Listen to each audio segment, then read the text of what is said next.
ആര്യങ്കാവിൽ അയ്യപ്പ ഭക്തർ സഞ്ചരിച്ച ബസ് ലോറിയുമായി കൂട്ടിയിടിച്ച് ഇന്ന് ഒരാൾ മരിച്ചു. സേലം സ്വദേശി ധനപാലാണ് മരിച്ചത്. 24 പേർക്കാണ് പരിക്കേറ്റത്. അതിൽ 2 പേരുടെ നില ഗുരുതരമായി തുടരുകയാണ്. സേലം സ്വദേശികളായ ഇവർ അയ്യപ്പ ദർശനം കഴിഞ്ഞ് മടങ്ങുമ്പോഴാണ് അപകടമുണ്ടായത്. ലോറി തെറ്റായ ദിശയിൽ വന്നതാണ് അപകട കാരണം. ഇടിയുടെ ആഘാതത്തിൽ ബസ് 20 അടി താഴ്ചയിലേക്കാണ് മറിഞ്ഞത്. സ്ഥലത്ത് അപകടം പതിവാണെന്ന് നാട്ടുകാർ പറയുന്നു. സുനിഷ അവിടേക്ക് പോയിട്ടുണ്ട്. സുനിഷ യെല്ലൂരിന്റെ റിപ്പോർട്ടിലേക്ക്. ആര്യങ്കാവ് ചെക്ക് പോസ്റ്റിന് 3 കിലോമീറ്റർ മാറിയതാ ഇവിടെയാണ് ഈ അപകടം നടക്കുന്നത് എന്നതാണ്.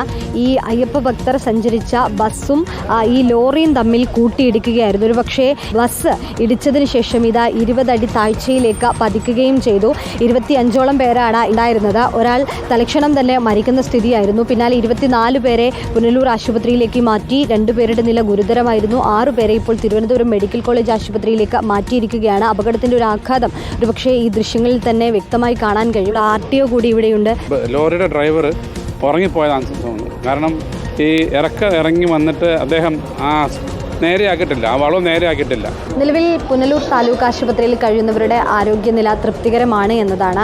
25 പേരായിരുന്നു ഈ ബസ്സിലുണ്ടായിരുന്നത്. അതിൽ എല്ലാവരെയും ഉടൻ തന്നെ ഈ പുനലൂർ താലൂക്ക് ആശുപത്രിയിലേക്ക് എത്തിച്ചിരുന്നു. പക്ഷേ ധനപാലിനെ മാത്രമാണ് രക്ഷിക്കാൻ കഴിയാതായത്. അദ്ദേഹം ഉടൻ തന്നെ മരിച്ചു എന്നതാണ് മനസ്സിലാക്കുന്നത്. പിന്നാലെ തന്നെ മറ്റ് 24 പേരെയും ആശുപത്രിയിലേക്ക് എത്തിച്ചിരുന്നു. അതിൽ 2 പേരുടെ നില അതീവ ഗുരുതരമായതിനെ തുടർന്ന് അവരെ ഉടൻ തിരുവനന്തപുരം മെഡിക്കൽ കോളേജ് ആശുപത്രിയിലേക്ക് മാറ്റുകയും ചെയ്തിരുന്നു. ഇപ്പോൾ 25 പേരാണ് ഇതിനകത്ത്. ഈ അപകടത്തിൽപ്പെട്ടത് മൊത്തം 25 പേരാണ് ഉള്ളത്. ഡ്രൈവർ ഉൾപ്പെടെ 25 പേര്.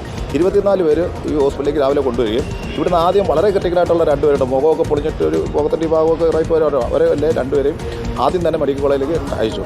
അതിനുശേഷം പിന്നീട് ഇവിടെ എക്സ്റേയും ബാക്കി എടുത്തിട്ട് മെഡിക്കൽ കോളേജിലേക്ക് വിടേണ്ടതായിട്ടുള്ള വലിയ പ്രശ്നമില്ല, എന്നാലും വിടേണ്ടതായിട്ടുള്ള 4 പേരെ, ബാക്കി 4 പേരെയും കറക്റ്റായിട്ട് ഇവിടുന്ന് അയച്ചു. അപ്പോൾ 6 പേര് പോയി. പിന്നെ 3-4 പേർക്ക് അതിനകത്ത് പരിക്കില്ലാത്ത ചെറുപ്പക്കാരുണ്ട്. അത് വലിയൊരു ഭാഗ്യമായി കിട്ടിയത്. കാര്യം അവരെ കൂട്ടിന് വിടാനായിട്ട് നമുക്ക് കഴിഞ്ഞു. ബാക്കിയുള്ള എല്ലാ സംവിധാനങ്ങളും നമ്മൾ നിന്നുകൊണ്ട് തന്നെ അവരിന്നിപ്പോൾ തിരിച്ചിട്ടുണ്ട്. സേലത്ത് നിന്ന് രക്ഷകർത്താക്കളല്ല ഇപ്പോൾ ഇവിടെ എത്തും. സേലത്ത് നിന്ന് അവരൊക്കെ തന്നെ വീട്ടുകാർ ഇങ്ങോട്ട് വരുന്നുണ്ട് എന്നുള്ളതാണ്. വൈകുന്നേരത്തോടു കൂടി തന്നെ നാട്ടിലേക്ക് തിരിച്ചു പോകുമെന്നുള്ളതാണ് നിലവിൽ അറിയുന്നത്. ആര്യങ്കാവ് പഴയ റെയിൽവേ സ്റ്റേഷന് സമീപത്ത് എത്തിയപ്പോഴാണ് ഇങ്ങനെയൊരു അപകടം ഉണ്ടാകുന്നത്. 24 പേർക്കാണ് നിലവിൽ പരിക്ക് പറ്റിയിരിക്കുന്നത്. അതിൽ 2 പേരുടെ നില ഗുരുതരമായി തുടരുകയാണ്. അവർ തിരുവനന്തപുരം മെഡിക്കൽ കോളേജ് ആശുപത്രിയിൽ ഇപ്പോൾ ചികിത്സയിലാണ് എന്നുള്ളതാണ് മനസ്സിലാക്കാൻ കഴിയുന്നത്.